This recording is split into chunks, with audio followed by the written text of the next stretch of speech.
ఓం శ్రీ మహాగణాధిపతయే నమ. ఓం శ్రీ గురుభ్యో నమ. ఓం శ్రీ సాయినాథాయ నమ. శ్రీ సాయి సచ్చరిత్రంలోని 13వ అధ్యాయము. మరికొన్ని సాయిలీలలు, జబ్బులు నయమగుట, భీమాజీ పాటిల్, బాలా షింపి, బావు సాహెబ్ బూటి, ఆళంది స్వామి, కాకా మహాజన్ని, హార్దా నివాసి దత్తోపంతు గురించి తెలుసుకుందాం. మాయ యొక్క అనంత శక్తి. బాబా మాటలు క్లుప్తముగాను, భావగర్భితముగాను, అర్థపూర్ణముగాను, శక్తివంతముగాను, సమతూకముతోనూ నుండెడివి. వారు ఎప్పుడూ తృప్తిగా నిశ్చింతగా నుండివారు. బాబా ఇట్లనిరి: నేను ఫకీరునైనప్పటికీ ఇల్లు వాకిలి, భార్యాబిడ్డలు తదితర బాదరబందీలేవీ లేకుండా ఎక్కడికి కదలక ఒకచోట కూర్చుని ఉన్నప్పటికీ తప్పించుకొనలేని మాయ నన్నును బాధించుచున్నది. నేను నన్ను మరచినను ఆమెను మరవలేకున్నాను. ఎల్లప్పుడూ ఆమె నన్ను ఆవరించుచున్నది. హరి యొక్క ఆది మాయ బ్రహ్మాదులనే చికాకుపరచుచుండగా నా వంటి దుర్బలుడైన ఫకీరనగా ఎంత? హరి ప్రసన్నుడైనప్పుడే ఆ మాయ నుండి తప్పించుకొనుట సాధ్యం. నిరంతర హరిభజనయే దానికి మార్గం. మాయాశక్తిని గూర్చి బాబా ఆ విధముగా పలికెను. మహాభాగవతంలో శ్రీకృష్ణుడు యోగులు తన సజీవ ప్రతిరూపములని ఉద్ధవునకు చెప్పియున్నాడు. తన భక్తుల మేలు కొరకు బాబా ఇంకా ఏమి చెప్పియున్నారో వినుడు. ఎవరు అదృష్టవంతులో, ఎవరి పాపములు క్షీణించినవో వారే నన్ను భజించుటయందు తత్పరులై నన్నెరుగగలరు. ఎల్లప్పుడూ సాయి సాయి అని స్మరించుచుండిన సప్త సముద్రములు దాటించేదను. ఈ మాటలను విశ్వసింపుము, తప్పక మేలు పొందెదవు. పూజాతంతుతో నాకు పనిలేదు. షోడశోపచారములు కానీ అష్టాంగ యోగములు కానీ నాకు అవసరము లేదు. భక్తి ఉన్న చోటనే నా నివాసము. ఇక తమకు పూర్తిగా శరణాగతులైన వారి క్షేమము కొరకు బాబా ఏమి చేసెనో వినుడు. భీమాజీ పాటిల్, పూనా జిల్లా జున్నర్ తాలూకా నారాయణగాం వాస్తవ్యుడు భీమాజీ పాటిల్ 1909వ సంవత్సరంలో తీవ్రమైన ఊపిరితిత్తుల రుగ్మతకు గురయ్యెను. తుదకు అది క్షయవ్యాధిగా పరిణమించెను. అన్ని రకముల ఔషధములను వాడను గాని ప్రయోజనము లేకుండెను. ఇక ఆశలన్నీ వదులుకొని, ఓ భగవంతుడా, ఇక నీవే నాకిక దిక్కు, నన్ను కాపాడు అని ప్రార్థించెను. మన పరిస్థితులు బాగుండునంత వరకు మనము భగవంతుని తలచము అను సంగతి అందరికీ తెలిసినదే. కష్టములు మనలను ఆవరించినప్పుడు మనము భగవంతుని జ్ఞప్తికి తెచ్చుకొనిదము. అట్లనే భీమాజీ కూడా భగవంతుని స్మరించెను. ఆ తర్వాత తన అనారోగ్య విషయమై బాబా భక్తుడగు నానాసాహెబ్ చాందోర్కర్తో సలహా చేయవలనను ఆలోచన కలిగెను. వెంటనే తన జబ్బు యొక్క వివరములన్నీ తెలుపుచూ ఆయనకొక లేఖ వ్రాసి అతని అభిప్రాయం అడిగెను. బాబా పాదములపై పడి బాబాను శరణు వేడుకొనుట యొక్కటే ఆరోగ్యమునకు సాధనమని నానాసాహెబ్ చాందోర్కరు జవాబు వ్రాసెను. అతడు నానాసాహెబ్ సలహాపై ఆధారపడి షిరిడీకి పోవుటకి ఏర్పాట్లన్నీ చేసుకొనెను. అతనిని షిరిడీకి తెచ్చి మసీదులోనున్న బాబా ముందు కూర్చునబెట్టిరి. నానాసాహెబు శ్యామ కూడా నచ్చటనే ఉండిరి. ఆ జబ్బు దాని గత జన్మలోని పాపకర్మల ఫలితమని, అతని విషయంలో తాను జోక్యం చేసుకొనదలుచుటలేదనియూ బాబా చెప్పెను. కానీ రోగి తనకు వేరే దిక్కు లేదనియూ, అందుచే చివరకు వారి పాదములను ఆశ్రయించితిననియూ మొరపెట్టుకొని వారి కటాక్షమునకై వేడుకొనెను. అతని ప్రార్థనకు బాబా హృదయము కరిగెను. అప్పుడు బాబా అతనితో ఇట్లనిరి: ఊరడిల్లుము, నీ యాతురతను పారద్రోలుము. నీ కష్టములు గట్టెక్కినవి. ఎంతటి పీడ బాధలున్న వారైనను ఎప్పుడైతే ఈ మసీదు మెట్లు ఎక్కుదురో వారి కష్టములన్నీ నిష్క్రమించి సంతోషమునకు దారి తీయును. ఇచ్చటి ఫకీరు మిక్కిలి దయార్ద్ర హృదయుడు. వారి రోగమును తప్పక బాగుచేయును. ఆ ఫకీరు అందరినీ ప్రేమతోనూ దయతోనూ కాపాడును. ప్రతి 5 నిమిషములకు రక్తము గ్రక్కుచుండినా ఆ రోగి బాబా సముఖమున ఒక్కసారి అయినను రక్తము గ్రక్కలేదు. బాబా వానిని దయతో కాపాడదనను అభయమిచ్చిన వెంటనే రోగము నయమగుట ప్రారంభించెను. వారిని భీమాబాయి ఇంటిలో బస చేయమని బాబా చెప్పెను. భీమాజీ వంటి రోగికి ఆ ఇల్లు అంత సదుపాయమైనది కానీ ఆరోగ్యకరమైనది కానీ కాదు. కానీ బాబా ఆజ్ఞ జవదాటరానిది. అతడు షిరిడీలో నుండునప్పుడు బాబా అతనికి 2 స్వప్నానుభవములనిచ్చి వాని రోగమును కుదిర్చెను. మొదటి స్వప్నంలో వాడొక పాఠశాల విద్యార్థిగా పద్యములు కంఠోపాఠం చేయకుండుటచే క్లాసు ఉపాధ్యాయుడు దెబ్బలు కొట్టినట్టు కనిపించెను. రెండవ స్వప్నంలో వాని ఛాతీపై పెద్ద బండను వేచి క్రిందకు మీదికి త్రోయుటచే మిక్కిలి బాధను అనుభవించెను. స్వప్నంలో పడిన ఈ బాధలతో వాని జబ్బు నయమై వాడు ఇంటికి పోయెను. ఆ తర్వాత అతడప్పుడప్పుడే షిరిడీకి వచ్చుచుండెను. బాబా తనకు చేసిన మేలును జ్ఞప్తి అందించుకొని బాబా పాదములపై సాష్టాంగ నమస్కారములు చేయుచుండెను. బాబా తన భక్తుల వద్ద నుంచి ఏమీయూ కాంక్షించెడివారు కాదు. వారికి కావలసినదేమనా భక్తులు తాము పొందిన మేలును జ్ఞప్తి అందించుకొని అచంచలమైన నమ్మకమును భక్తియును కలిగి ఉండుటయే. మహారాష్ట్ర దేశంలో నెలకొకసారి కానీ పక్షమునకొకసారి కానీ ఇండ్లలో సత్యనారాయణ వ్రతము చేయుట సాంప్రదాయము.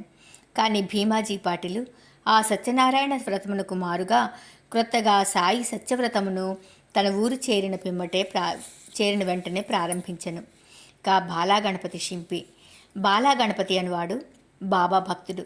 ఒకసారి అతడు మలేరియా జబ్బుచే మిగుల బాధపడెను. అన్ని రకముల ఔషధములు కషాయములు పుచ్చుకొనెను. కానీ నిష్ప్రయోజనమయ్యెను. జ్వరము కొంచెమైనా తగ్గలేదు. షిరిడీకి పరుగెత్తెను. బాబా పాదములపై పడెను.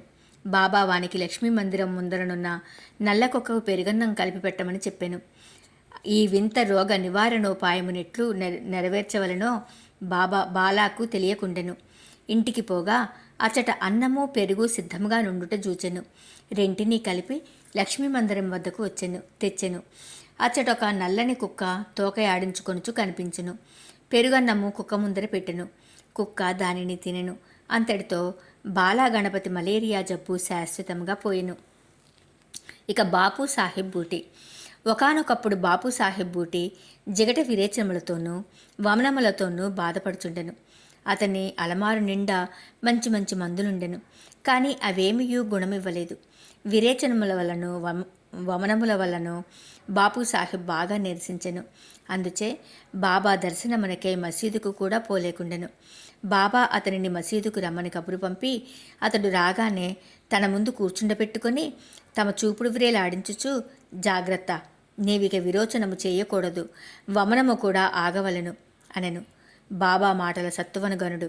వెంటనే ఆ 2 వ్యాధులు పారిపోయిను. బూటీ జబ్బు కుదిరెను.